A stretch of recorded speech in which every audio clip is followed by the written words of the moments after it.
Gawat, detik-detik mendebarkan Presiden Jokowi terancam. Ini sosok sniper yang menjaga nyawanya. Jokowi manusia biasa. Dia bukan manusia setengah dewa. Banyak orang yang melawan dia, mengerecokin dia, tapi dia tetap tegar selama 5 tahun pertama. Pasti dia tidak sempurna. Sebagai manusia seperti saya dan seperti Anda juga, Jokowi bukan manusia setengah dewa. Banyak hal yang harus disempurnakan. Untuk itu, saya selalu menempatkan bahwa saya adalah pendukung kritis dari Presiden Jokowi. Saya akan mendukung semua kebijakan Presiden yang pro rakyat, dan saya akan mengkritisi kalau ada kebijakan beliau yang dirasakan tidak terlalu bagus untuk rakyat. Bu Menlu menjamin bahwa keamanan ini akan sudah terjaga dengan sebaik-baiknya. Jadi saya berharap bahwa Bais, bahwa BIN, juga Pas Pampres itu kalau saya bacakan baru akan 39 orang yang terlibat ke sana ya. Dan sudah ada tim advance. Tapi saya berharap betul-betul segala potensi kemungkinan flag force-nya itu bisa diamankan.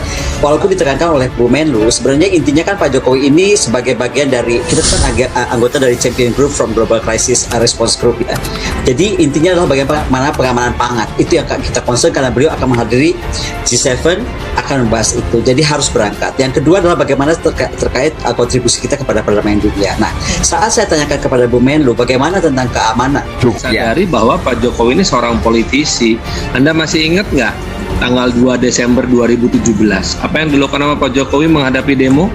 Beliau datang ke Monas, ikut sholat Jumat bersama dengan Habib Rizik, Teh Koni bersama dengan teman-teman dari Pas Pampres, teman-teman dari Bais, teman-teman dari Koopsus dan lain-lain jauh lebih mengerti. Tetapi apapun itu risikonya, siapapun itu alat negaranya, harus bisa mengakomodir semangat Pak Jokowi untuk kemudian mengatakan I call your bluff.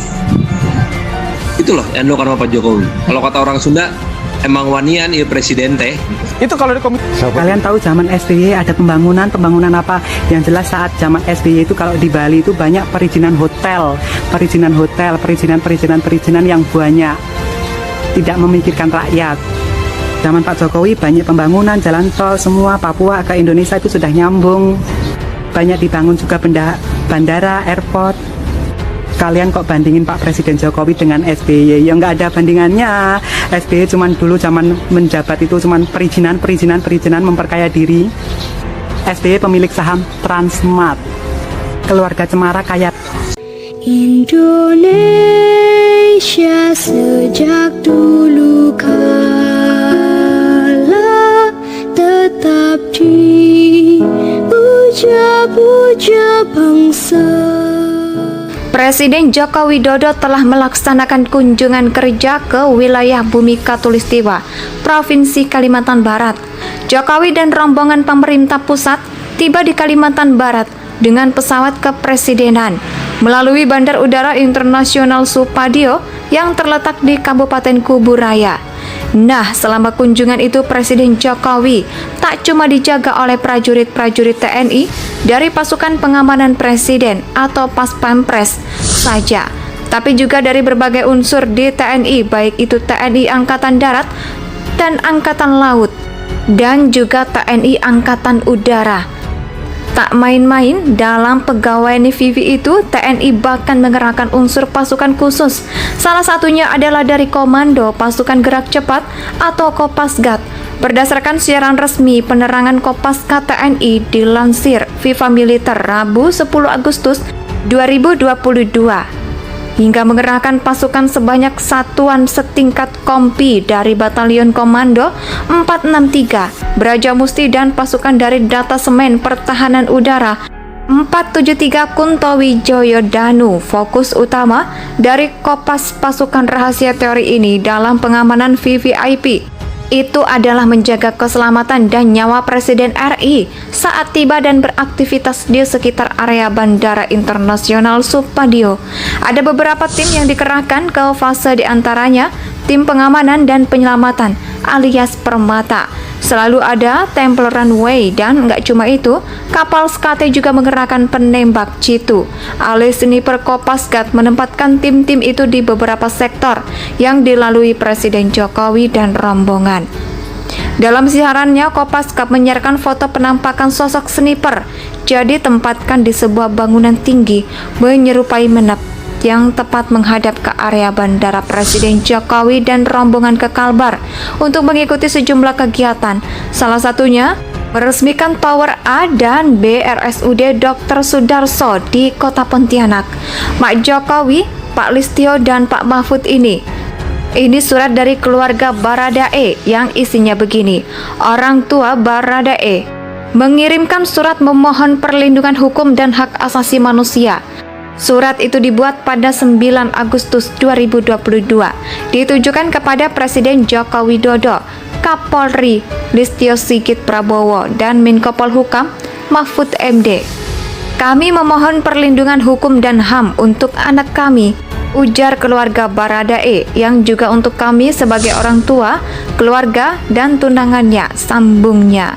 Sang istri mengaku merasa putus asa dalam menghadapi proses hukum yang saat ini sedang dihadapi Baradae ini.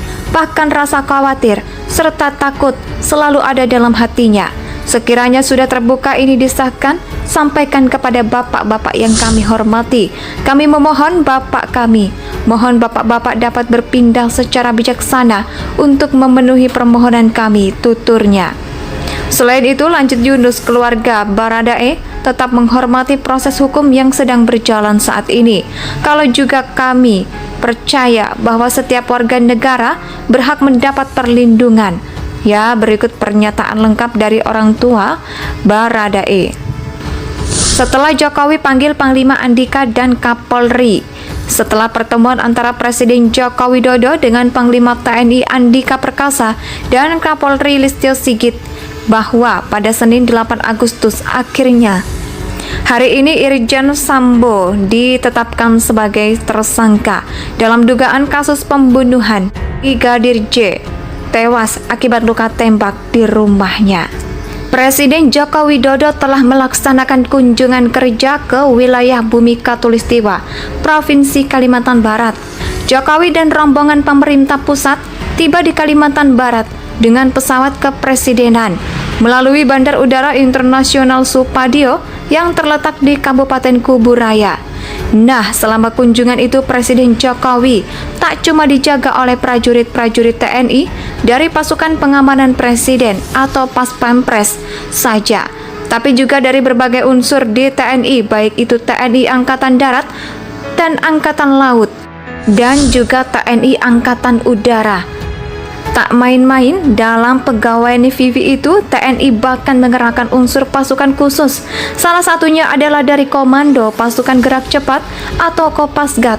Berdasarkan siaran resmi penerangan Kopasgat TNI dilansir Viva Militer Rabu 10 Agustus 2022. Hingga mengerahkan pasukan sebanyak satuan setingkat kompi dari Batalion Komando 463, Braja Musti, dan pasukan dari Datasemen Pertahanan Udara 473 Kuntowijoyo Danu. Fokus utama dari Kopas pasukan rahasia teori ini dalam pengamanan VVIP itu adalah menjaga keselamatan dan nyawa Presiden RI saat tiba dan beraktivitas di sekitar area Bandara Internasional Supadio. Ada beberapa tim yang dikerahkan ke fase diantaranya tim pengamanan dan penyelamatan alias Permata. Selalu ada tempel runway dan nggak cuma itu, kapal SKT juga mengerahkan penembak jitu. Alias sniper Kopasgat menempatkan tim-tim itu di beberapa sektor yang dilalui Presiden Jokowi dan rombongan. Dalam siarannya, Kopasgat menyiarkan foto penampakan sosok sniper.